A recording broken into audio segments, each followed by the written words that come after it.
Today's episode is sponsored by Awin. The world's leading brands grow through partnership marketing with Awin's enterprise technology, AI-powered insights, and expert US regional support.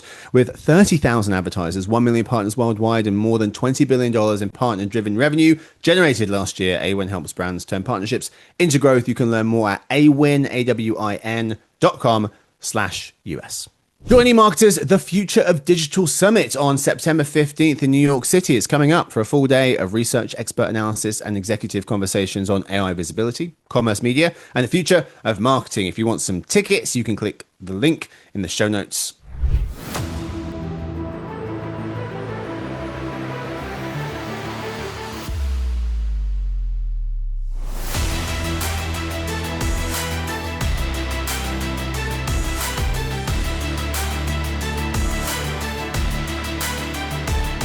Welcome everyone to In the Game, an eMarketer sports marketing podcast made possible by Awin. This is a conversation about the most watched sport in the world, football. I might be calling it soccer because most people who listen are American. Bill, I can tell, is already upset about it. Well, he should be. Hello folks, I'm Marcus. Today I'm alongside, over in the UK, Principal Analyst Bill Fisher. Hello Marcus, I will be calling it football. That's fair. Senior Director of Forecasting, this side of the pond, living in New York, Oscar Orozco. Hello, listeners. Hello, Marcus. Football, soccer. I'll be mixing it up today. Hope not to confuse you. That's going to help. Yeah, thanks. Today, gents, we're talking about advertising alongside the world's most popular sport. Payo Shankar of Adweek writes that the 2026 FIFA World Cup captured over $10 billion in global ad spend, according to WARC Media. That's on top of the near $3 billion FIFA collected from its 20 official sponsors. And before counting the dozens of non-sponsor brands that piled on for free. That's an extraordinary amount of noise fighting for the same 6 billion potential viewers in the same 6 weeks. He goes on to list some lessons that CMOs can learn from the brands who did it right, and a few who missed opportunities along the way. So that's where we're going to start. Mr. Shankar noting that brands focused on broad themes. This is one of his lessons. They focused on broad themes like communal joy and the love of soccer, but maybe missed the tournament's most compelling story: underdogs, comebacks, and the drive to win. He cites Capo Verde holding Spain scoreless and pushing Argentina to extra time, Spain and Argentina's unexpected semi-final victories. He suggests finding the story others aren't telling and building a flexible campaign that can respond to unexpected moments as they happen, not just relying on the pre-produced stuff. So that was one of his lessons. Bill, I'll start with you. What are some lessons, advertising lessons from the World Cup, and how can advertisers transition from their World Cup storytelling into maybe sponsoring or the messaging for domestic leagues? Yeah, I think the unprepared stuff is an interesting angle. Was 2026 the Creator World Cup? Certainly the creator platforms had a bit of a moment. I think YouTube sort of cited a number, 1.5 billion views, I think, across the entire tournament. Wow. So lots of people tuning in, not necessarily to the games. It did have an agreement with FIFA. I think I can't quite remember what the deal was. It was able to show the first few minutes of every game on the platform, and then it had a certain number of games that it broadcast in full. It certainly had the final. I think the final had an audience of 20 million on YouTube, which isn't to be sneezed at. But I think those social moments were not necessarily about the football itself, but what was going on around the football. And certainly some of the players grew their brands through the World Cup event itself. I think that's something that could transition well into the domestic leagues. Yeah.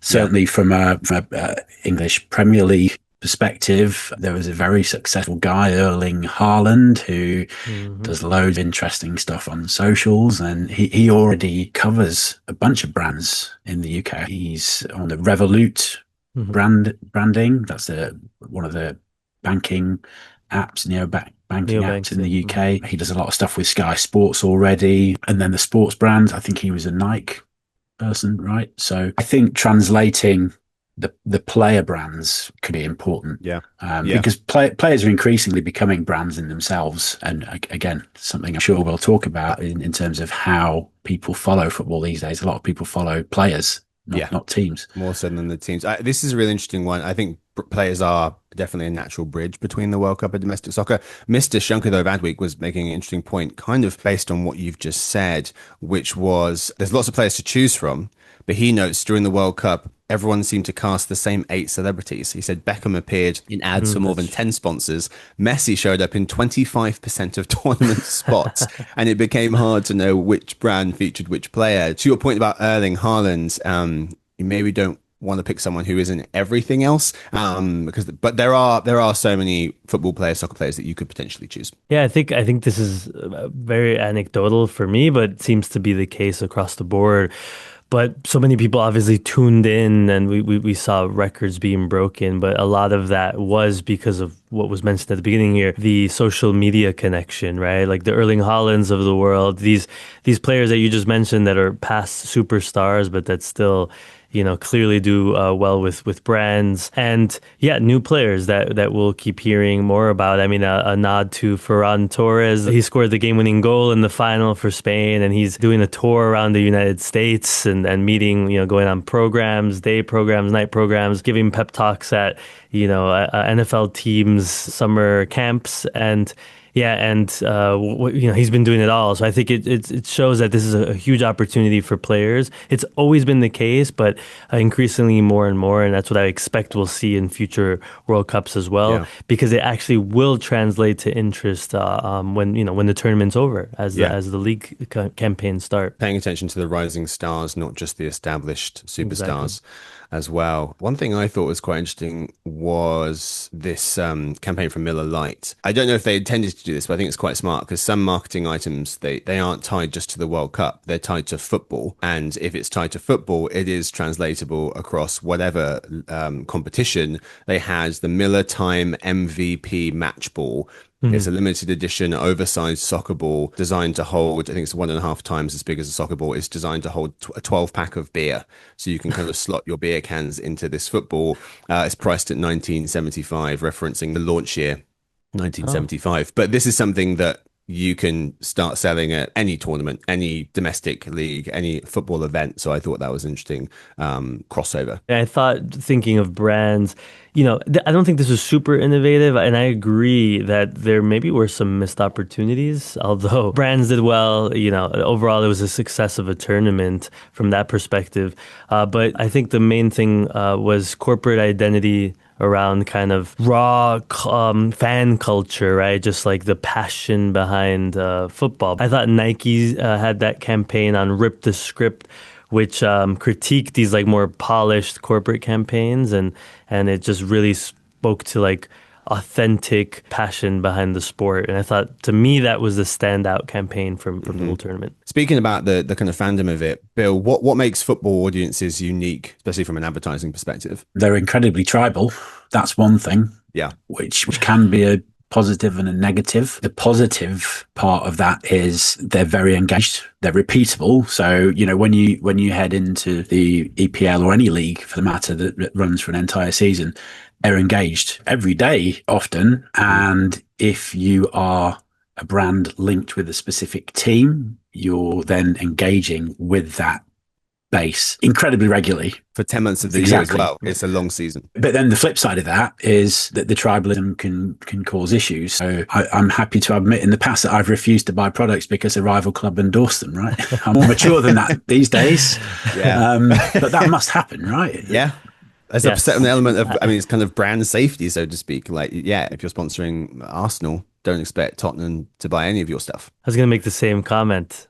Since Real Madrid has had HP on their shirt sleeve, I do not buy any of those products. So that's because of Barcelona fan. That's right. To add to that, it's also the obvious, like the scale, the reach, right?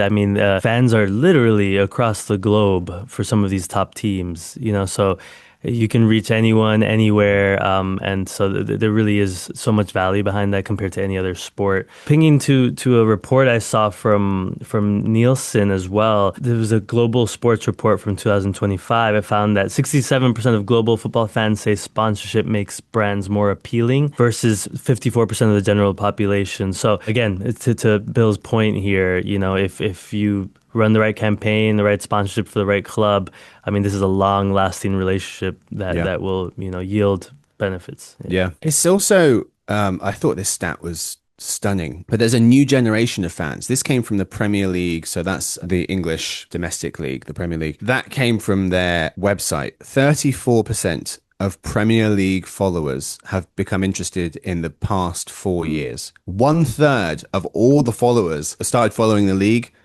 since after the pandemic, which is just absolutely incredible in terms of the potential growth, or I guess not even potential growth, actualized growth that we're seeing. Following them on social, you mean? Just following the league in any way, shape, or form. Yeah, engaged with the league. But yeah, not necessarily watching a match, but yeah, could be engaging in social media or something to that effect. So that speaks to those creator platforms again, right? And all these people creating content around the sports. iShowSpeed, for example, was a hugely popular figure around the World Cup, and there were a few unsavory incidents that sort of helped boost his profile. Not because of him, but these are the people that speak to these younger generations, and so perhaps not surprising that these numbers are increasing more recently as kids get involved. And my sons both went through the pandemic playing FIFA, the game, on their PlayStations, and that got them in. I mean, they were already into football, lots of their friends into football, and that's where the player loyalty comes in as well. They wanted to be Cristiano Ronaldo or Leo Messi, and they started following these players. And so Cristiano Ronaldo has been all around Europe. When he was a Juventus player, my boys were Juventus fans. When he was a Real Madrid player, they were Real Madrid fans. Same with Messi. Now he's in the US. He's a Miami. You can be Miami fans. So it's really interesting, but not surprising. Speaking about your sons engaging and talking about a new generation of fans, if you go to a game, watch a game on TV, you look in the stands, you will see people from age 2 all the way up to 100. I mean, it really does. It's not like it's a certain demographic and that's it. Everybody across all the ages is a football fan. So that's what makes football audiences unique, especially from an advertiser perspective. The other thing I want to touch on there is you mentioned Cristiano Ronaldo. This audience have enormous social media followings. So I went and looked, according to Sports Illustrated, 8 of the top 10 most followed sports players on Instagram, soccer players. Cristiano Ronaldo, number 1, nearly 700 million followers on Instagram. Messi, 500 million. Then it's a former India cricket captain, makes sense, Virat Kohli, 273. Neymar Jr., back to football, 242. And then LeBron James, for an American reference, he's 5th with 150. Those numbers, I'm pretty sure some of those numbers, certainly the top end, are bigger than club followings. And clubs don't have that many. Sure, yeah. Absolutely. To your point, Bill, it's like depends on where the player goes and people just follow him. It doesn't matter what the team is. I would add one other thing. I mean, there really is no sport like soccer, like football, that is 365 days a year, 24/7. The off seasons have increasingly gotten shorter and shorter. It's not just about the games. We talked about the tie-ins to social media, the meme culture, the highlights. For example, here in the US, Peacock, it was an amazing idea and I think they've done well with it. But when you turn on a stream, you can see like the top 10 plays of a match if you're catching up, which means, you can watch the game a little bit late and you can catch up that way. So just these quick clips, which I think football is perfect for, is great. And I said the short off-season cycle. There's news about transfers. There's just so much interest about transfers and player movement and players switching teams essentially. That'd be like free agency for American sports. Exactly, and the YouTube personalities and the Twitch personalities. So there's just so much content, and as you said, I mean, just the age ranges are so massive. That it's scale. It's incredible actually. Content's certainly the word. Bill, I did a quick search. Manchester United, one of the most popular clubs. Less than 70 million Instagram followers. So Ronaldo with a lot more. Well, speaking about scale, so I want to talk a bit about what number best encapsulates the advertising opportunity within the Premier League. And one of them for me is just the sheer size of the audience. So the Premier League website notes that an incredible near 2 billion people follow the Premier League worldwide, interacting at least weekly. This isn't, they've seen, a minute one time during the season. Weekly engagement in some form or fashion. If you expand the audience to how many people check in at some point during the season, it becomes 3 billion. On top of that, there are some mind-blowing numbers within that audience. There's an article from The Economist noting the English Premier League as global cultural powerhouse broadcast. This is to what Oscar speaks to what Oscar was saying earlier. Broadcast to 191 of the UN's 193 member states. Over 700 million people may tune in to watch a single game between top teams. They know the Super Bowl attracts a third of that. In cricket mad India, more people watch the Premier League in India, 70 million, than there are people in the UK. Total people. Wow. And last one here, according to Google's worldwide trends data, last year more people searched for Manchester United, the club we just mentioned, than Taylor Swift and the Harry Potter book series combined. I saw a stat about the broadcast rights, I believe, for the EPL, the English Premier League. I think it was 54% of revenue comes from international markets. Yeah. And when you see that, you almost have to wonder, there's a lot more room there for growth. I mean, just when you think of, as you said earlier, the population, when you compare obviously the UK to the rest of the world, there's the potential to really grow that. And of course, here in the US, even so, we saw some incredible numbers with the World Cup, but there are still plenty of households there that soccer and football can reach. It's a very international sport. And even in these European leagues, these major European leagues, there's the Premier League in the UK, there's La Liga in Spain, there's the Bundesliga in Germany. Is it Serie A? Is that how you pronounce it? For Italy? Yeah. And then France, what am I missing? Liga. Within those, there's a pool of international players, influencers. This was in The Economist as well. Some 75% of the league's minutes, Premier League, were racked up by foreign-born players. So 3/4 of the amount of minutes played in the Premier League from foreign-born players. Germany at 62%, still incredibly high. Spain, 44%. The NFL, American football, 97% of the players' minutes are from Americans. The NBA is about 75%. I thought this was a really interesting note in terms of how international this sport is. The Economist saying on May 19th, Arsenal clinched the league title. Congratulations, Nicole, my sister. She's a huge fan. It's been like over 20 years, so a big deal. Sorry, Bill. Bill's Sorry, shaking his head. Yeah. I'm perfectly fine with it. That's true. But the Economist was saying the presidents of both Kenya and Rwanda took to social media to congratulate the team. In Botswana, the government had to debunk fake news about a bank holiday for Arsenal fans. That's incredible. Which maybe they should have got a bank holiday. It's been a long time. But I thought it was a funny anecdote of how international the game is. It's the world game. That's why we should call it football. That's right. I agree. That's true. Yeah. An interesting point actually on the EPL and the power of the brand. Every 5 years, there's a company called Yonder Consulting, and they do something called the British Icon Index. The last one was done in 2023. And as I say, it's every 5 years, so we've got a couple of years to wait for the next one. But the Premier League is the number one asset across more than 50% of the countries where it polls, and it covers countries across North America, South America, Middle East, Asia, Oceania. And in over 50% of those countries, the Premier League was the number one asset. It was the top brand across the board broadly for all UK brands. So that's including the BBC. It's against the universities, against retailers like Harrods, Jaguar Land Rover. Above all of those, the Premier League is the number one asset. And this is measuring things like familiarity, favorability, perceived success, things like that. It's incredibly powerful brand. So it's no wonder it's able to attract these huge rights. That's so interesting as well, because you said perceived success. I was looking at last year, only 4 out of the 20 clubs in the Premier League turned a pre-tax profit. However, the Premier League revenue from 2019 to today has gone from $5 billion to $8 billion, according to data from Deloitte. So it is a league that is on a rocket ship in terms of revenue. Maybe more of those teams will start to generate a profit as more money comes into the league. But that speaks, again, to how powerful it is. No, they won't generate a profit.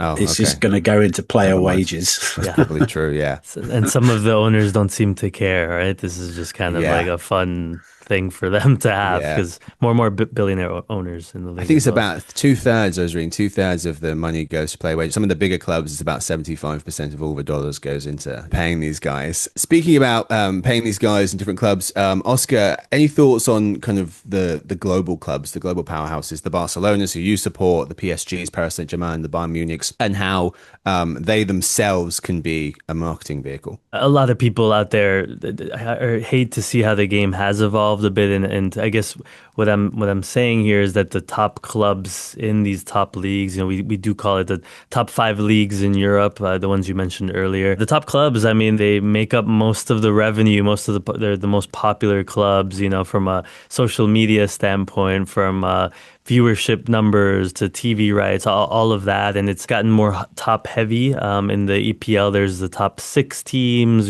From La Liga standpoint, it's two teams, Barcelona and Real Madrid. So, kind of like what we mentioned earlier about superstars increasingly driving the popularity of the sport. We're seeing that with these top teams. And because of the scale, these teams are becoming the more popular teams across the globe. What you mentioned earlier, Rwanda, the Arsenal's super popular there. And, you have Real Madrid's very popular in Mexico. And it can make for a little bit of an uncompetitive, league structure. But so far, it's working. And I think, again, the smaller clubs are hiding behind these large clubs and kind of riding the waves there because it's just bringing more and more money into the leagues. That's been the case to a certain extent in basket. I mean, the last 7 or 8 years has been a different champion every year with basketball, but the dynasties are what the league has seen forever. Whether it was the Celtics dynasty, Russell, Lakers had one, San Antonio for a spurt, obviously the Chicago Bulls, who you support, the Warriors. So it's not as top heavy, especially now. It's a lot more equitable, but yeah, it wasn't always. I mean, and the NBA is a great example. I mean, that's working, right? 8 different champs for the last 8 years, I think, right? Yeah, so exactly. I think time will tell what really is healthier for the league. But, so far there's just when there's such exponential growth, it's hard to want to make any massive changes. Yeah. But, we'll see how that all settles. So we've been talking a lot about we talked about the World Cup and then across the ponds because it was hosted in North America, across the pond into Europe, and looked at some of the major leagues there. Let's hop back across the Atlantic and talk about the domestic league in America. So Mark Mwachiro of Adweek writes that Radhika Dougal, the Major League Soccer CMO, in conjunction with FIFA and Fox Sports, created watch parties as a strategic effort to keep the league top of mind during the global tournament being hosted in North America. And now the MLS wants to keep the ball rolling, and the league has launched its largest coordinated marketing campaign in history. Oscar, I'll start with you because you're over in the US. What makes the MLS attractive compared to the more established European leagues? I think to start, it's in the U.S. Consumerism, there's a lot of money up for grabs. So I think that's the main reason. I mean, the MLS has evolved and it's become more and more like the European leagues over the years. It's hard, to not to have that. I mean, I still remember the late 90s and they were just trying to change the sport and that didn't work. But, they run a little like an American sports league in a way, for good and for bad. But I think from an investment brand standpoint, that's not a bad thing. This Apple TV deal they have, I think is beneficial to all the clubs. It's run in a more democratized collectivism type of way. The money is spread around everybody, and it has made for team valuations that they've been growing. I mean, I think some of the top teams are worth like $1 billion now, which is really incredible. There's a lot of opportunities there, and the MLS is still growing. There's it's still in its early years. We talk about European leagues being over 100, and the EPL was rebranded, but the English league is like 140 years old. Yeah. Correct me if I'm wrong now. So ways to go there for the MLS, but there's a lot to like there, and definitely growth. Yeah, they get a bit of a bad rap, but they're a baby in terms of we were talking as well before we hit record, the MLS shifting. Normally there's a summer league, I'd imagine, so it doesn't have to compete with the other four major American sports, but they're going to be shifting as of next season, 2027-2028 season, to how the other football clubs, soccer clubs around the world do it, which is from kind of September to April. So we'll see how successful that. I'm surprised that they're going to compete It's with a all those other. bold move. Yeah. But they must, internal data must show that they have a very loyal fan base, or at least the fan base they could count on to come back every Yep. season is there, and so that's Yep. great news. But it So, would what? be, Sorry, when did it run? It used to run across the summer. yeah, I think I might be wrong here, like March, April through the summer, right to December, I believe. Kind of the League Cup games were like in December.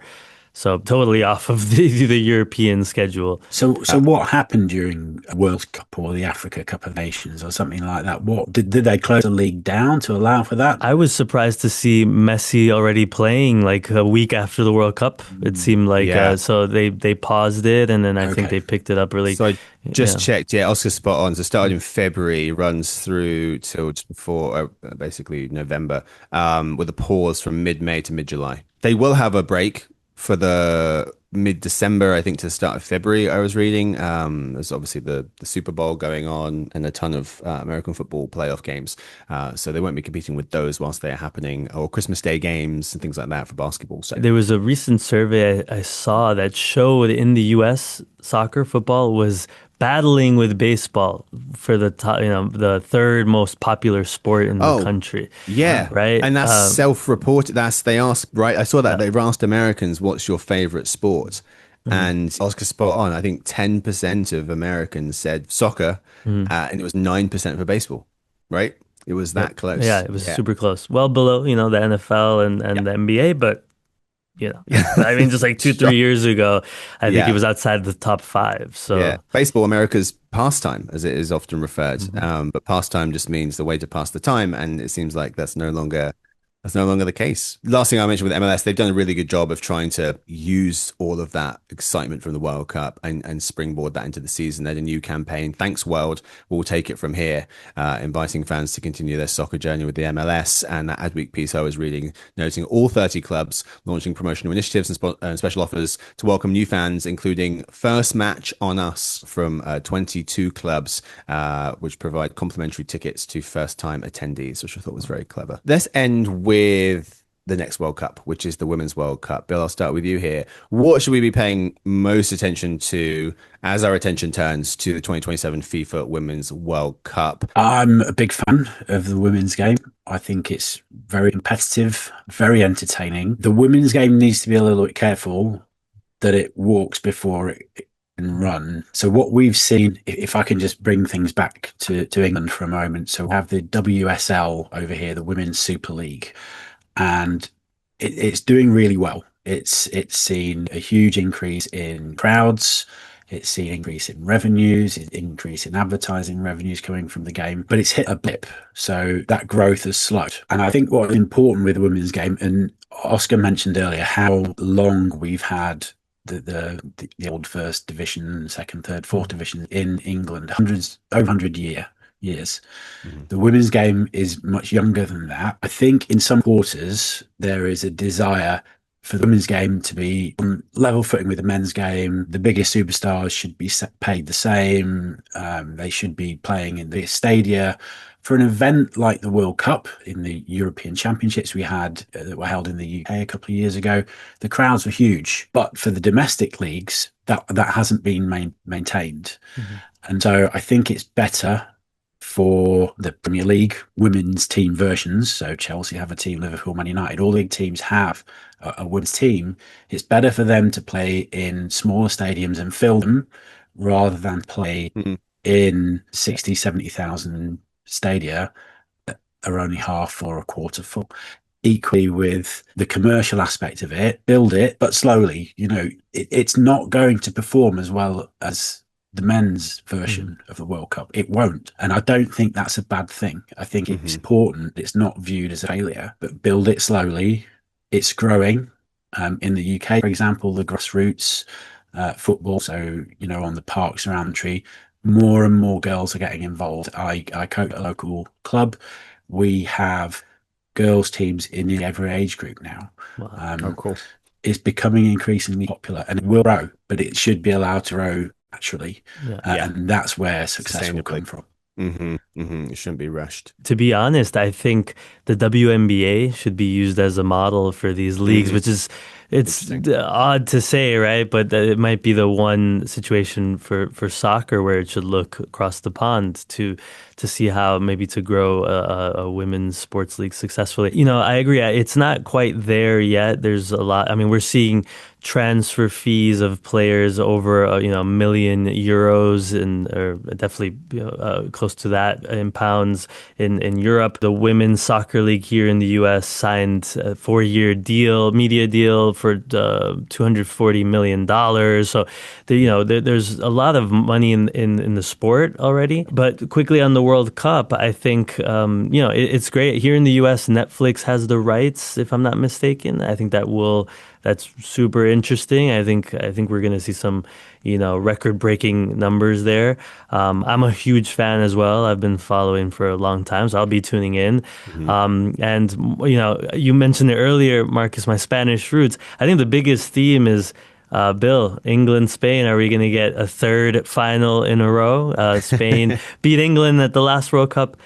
England won the Euros the 2 years ago. I'm fed up with the Spanish, man. I'm fed up with them. I read this. I don't know if this is true. You can put me right. But I read some stat recently, and I can't remember the exact number. But of all the competitions that Spanish football has been in, so across all the women's competitions, the youth competitions, and the men's competitions, they have won something like 17 titles in the past 4 or 5 years. They've just dominated across the board. I'm fed up with them, man. Too much. Well, this you said is why, it, not me. But yes, this is true. This is why I'm an England fan for the women's team, more so than the men now, because our England women's team actually win things. They've won the European Cup the last 2 times. So hopefully we can get a World Cup next year. And it'll be great in Brazil, where, just to have it. I believe it's the first time it's been held in South America. So a lot of interesting storylines there. And hopefully for US audiences, it will be an easy time zone. And just to hope we're in it, because there's all this furor around Gianni Infantino, and a lot of the European members of FIFA are threatening to pull out. Yeah, it's been a bit quiet on that front the last week too. So still a lot of time, but we'll keep an eye on that. I'll end with this. Speaking about the women's game, nearly 1 billion people tuned in to watch at least a minute of live coverage on traditional TV for FIFA Women's World Cup. 500 million people stayed to watch at least 20 consecutive minutes or more. So just huge audiences. The finals generated a live reach of over 220 million viewers globally. So it is a huge audience, but growing. That'll do it. I hope to see everyone for In the Game next month. Thank you to Mike, Lance, and John helping us with the production for this episode. Of course, thanks to my guests, Bill. It was a pleasure. Thanks for having me. Yes, of course. And to Oscar. Thanks for having me, Marcus. Yes, sir. And to everyone listening to In the Game, the Marketer Sports Marketing Podcast made possible by Awin. I hope to see you tomorrow for more Behind the Numbers.